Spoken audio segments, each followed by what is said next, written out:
অনুশীলনী R1 তলৰ কোনটো অনুপাত একেটা সমানুপাত হ'ব? এ নম্বৰটো হৈছে 12:21 আৰু 32:56। এতিয়া আমি এইটো কৰিম।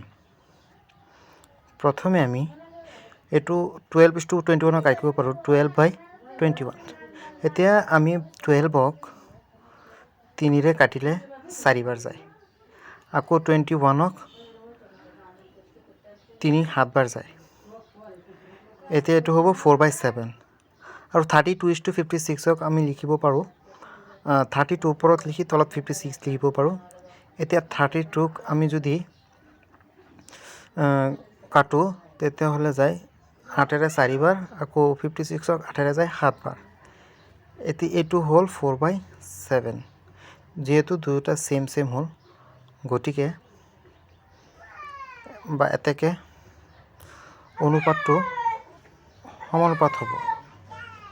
এতিয়া বি নম্বৰ যিটো হ'ল এইটো হৈছে 18:30 আৰু 14:21।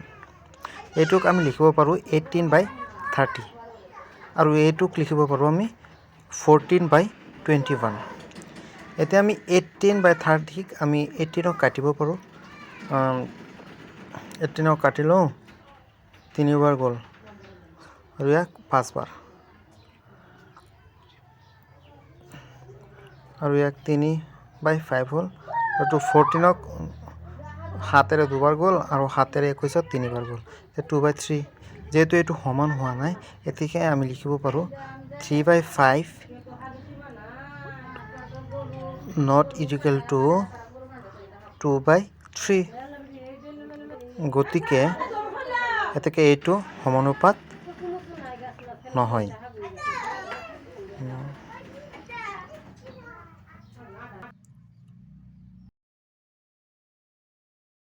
এতিয়া চি নম্বৰটো কৰিম 22:33 আৰু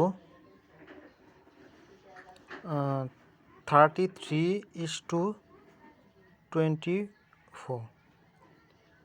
এতিয়া এইটোক আমি কৰিবলৈ প্ৰথমে 22:33 কৰিবলৈ হ'ব 22/33 ইকুৱেল আৰু এটা হৈছে 33/24। এতিয়া 22ক আমি যদি 11ৰে কাটো তেতিয়াহ'লে 2বাৰ আৰু ইয়াক কাটিলে 3বাৰ। আকৌ 33ক আমি 11ৰে কাটিলে 3ৰে কাটিলে 11, আকৌ 24ক আমি 3ৰে কাটিলে যাব 8বাৰ।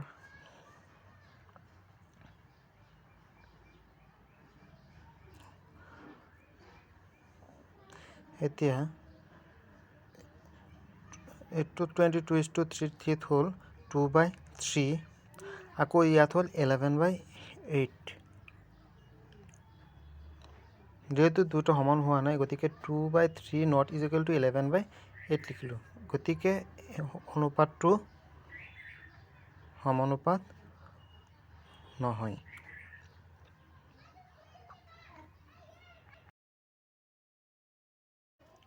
এতিয়া আমি ডি নম্বৰটো কৰিম।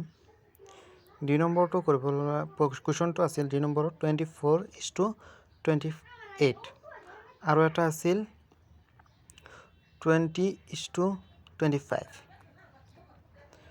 এতিয়া 24:28ক লিখিব পাৰোঁ 24/28 আৰু সেইটোক লিখিব পাৰোঁ 20/25।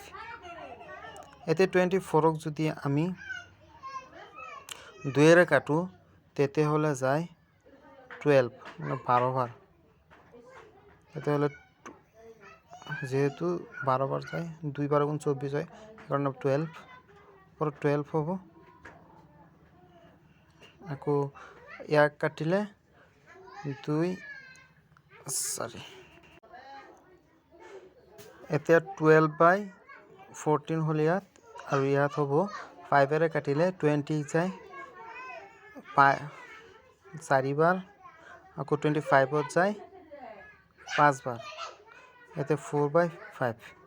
এতিয়া দুয়োটা আকৌ গৈ আছে ইয়াত 2ৰে কাটিলে 6বাৰ, 2ৰে কাটিলে 7বাৰ। এতিয়া হৈ আছে 6/7 আৰু ইয়াত আছে 4/5। যিহেতু দুটো সমান নহয় গতিকে এইটো নট ইকুৱেল টু হয়। গতিকে এতেকে সমানুপাত নহয়। আশা কৰোঁ বুজি পাইছা। পৰৱৰ্তী ভিডিঅ'ত তোমালোকক সেইখিনি